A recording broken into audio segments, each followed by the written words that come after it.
प्रधानमंत्री नरेंद्र मोदी 10 जून को भारतीय राजनीति का एक बड़ा रिकॉर्ड अपने नाम करने जा रहे हैं। वो लगातार चुने गए प्रधानमंत्रियों के रूप में देश के पहले प्रधानमंत्री पंडित जवाहरलाल नेहरू का रिकॉर्ड पीछे छोड़ देंगे। लेकिन सवाल सिर्फ रिकॉर्ड का नहीं है, बल्कि सवाल ये है कि क्या नरेंद्र मोदी और जवाहरलाल नेहरू की तुलना की जा सकती है? क्या उस दौर के नेहरू जब कांग्रेस का लगभग एक छत्र राज था, और आज के मोदी जिन्हें सैकड़ों राजनीतिक दलों, लगातार बदलते चुनावी समीकरणों का सामना करना पड़ता है, एक ही पैमाने पर खड़े किए जा सकते हैं? आज इसी सवाल का जवाब हम तलाशेंगे हमारे खास शो एक्सप्लेनर में। नमस्कार, मैं हूं निकिता, आप देख रहे हैं खबर एक्सपर्ट।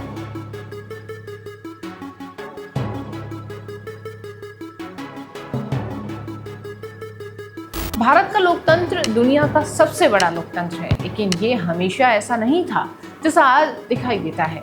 1950 और 60 के दशक की राजनीति और आज की राजनीति में जमीन आसमान का फर्क है। पंडित नेहरू ने 1952, 1957 और 1962 के आम चुनावों में लगातार जीत हासिल की।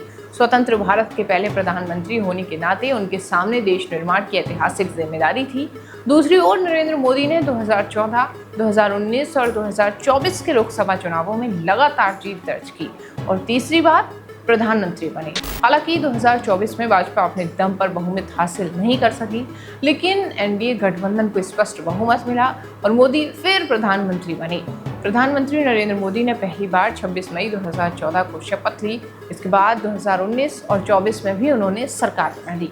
10 जून 2026 को उनका लगातार निर्वाचित प्रधानमंत्री के रूप में कार्यकाल 4399 दिनों का हो जाएगा, जबकि पंडित नेहरू लगातार निर्वाचित प्रधानमंत्री के रूप में 4358 दिन तक इस पद पर रहे थे।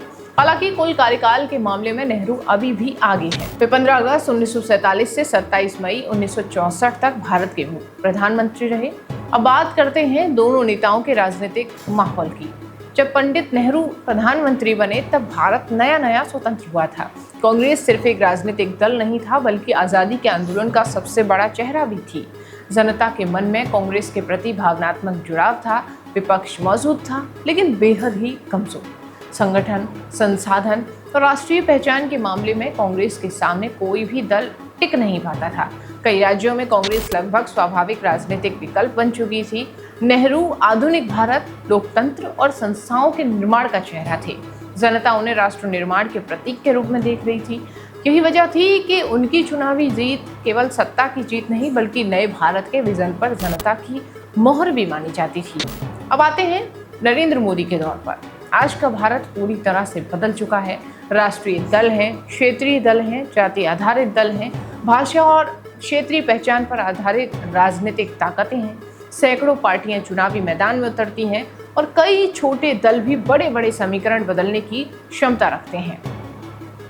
2024 का लोकसभा चुनाव इसका सबसे बड़ा उदाहरण था। देश भर में सैकड़ों राजनीतिक दल सक्रिय थे। Social media, TV channels, internet और डिजिटल प्रचार ने चुनाव को हर मोबाइल स्क्रीन तक पहुंचा दिया था। हर बयान मिनटों में राष्ट्रीय बहस बन जाता है और हर सीट पर अलग राजनीतिक गणित का काम करता है। ऐसे माहौल में लगातार तीसरी बार सत्ता में लौटना किसी भी नेता के लिए मामूली बात नहीं है। मोदी की राजनीति का आधार मजबूत नेतृत्व की छवि, राष्ट्रवाद, कल्याणकारी योजनाएं और भाजपा की विशाल संगठनात्मक ढांचा रहा है।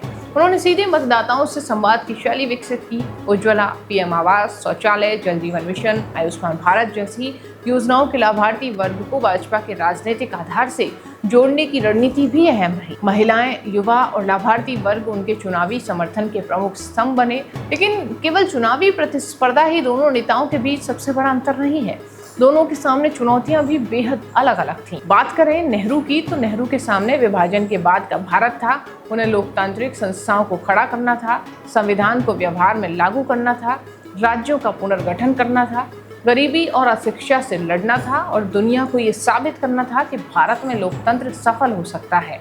उस दौर में एशिया और अफ्रीका के कई नए देशों में लोकतंत्र टिक नहीं पाया, लेकिन भारत में चुनाव होते रहे और सत्ता जनता के वोट से तय होती रही। इसे नेहरू युग की बड़ी उपलब्धि माना जाता है। दूसरी तरफ मोदी के सामने विकसित होती अर्थव्यवस्था, वैश्विक प्रतिस्पर्धा, राष्ट्रीय सुरक्षा, रोजगार, बुनियादी ढांचे का विस्तार और बढ़ती जन अपेक्षाओं की चुनौती है। आज जनता केवल स्थिर सरकार नहीं चाहती, बल्कि तेज विकास, बेहतर सुविधाएं और वैश्विक स्तर पर मजबूत भारत भी। 2024 के बाद मोदी के गठबंधन राजनीति के नए समीकरणों के साथ भी काम करना पड़ रहा है, जहां सहयोगी दलों की भूमिका पहले की तुलना में अधिक महत्वपूर्ण हो गई है। तो क्या मोदी और नेहरू की तुलना की जा सकती है? इसका सीधा जवाब है पूरी तरह नहीं, क्योंकि दोनों अलग अलग युगों के नेता हैं। नेहरू का भारत नया था, मोदी का भारत आत्मविश्वासी और प्रतिस्पर्धी है। नेहरू के सामने राष्ट्र निर्माण की चुनौती थी, जबकि मोदी के सामने विकास, वैश्विक नेतृत्व और जटिल लोकतांत्रिक प्रतिस्पर्धा की चुनौती है। फिर भी एक समानता साफ दिखाई देती है। दोनों नेताओं ने लगातार 3 चुनावी जनादेश हासिल किए। दोनों ने अपनी पार्टी को राष्ट्रीय राजनीति के केंद्र में रखा और दोनों ने अपने अपने दौर की राजनीति को अपने व्यक्तित्व से गहराई से प्रभावित किया। अगर चुनावी पैमाने पर देखा जाए तो नेहरू और मोदी दोनों ही भारतीय लोकतंत्र के असाधारण नेता हैं। नेहरू ने लोकतंत्र की नींव मजबूत की, मोदी ने उसी लोकतंत्र में कहीं अधिक प्रतिस्पर्धा और जटिल राजनीतिक माहौल के बीच लगातार चुनावी सफलता हासिल की। यही भारतीय लोकतंत्र की सबसे बड़ी खूबसूरती भी है। नेता बदलते हैं, दल बदलते हैं, मुद्दे बदलते हैं, लेकिन आखिरी फैसला आज भी जनता ही करती है।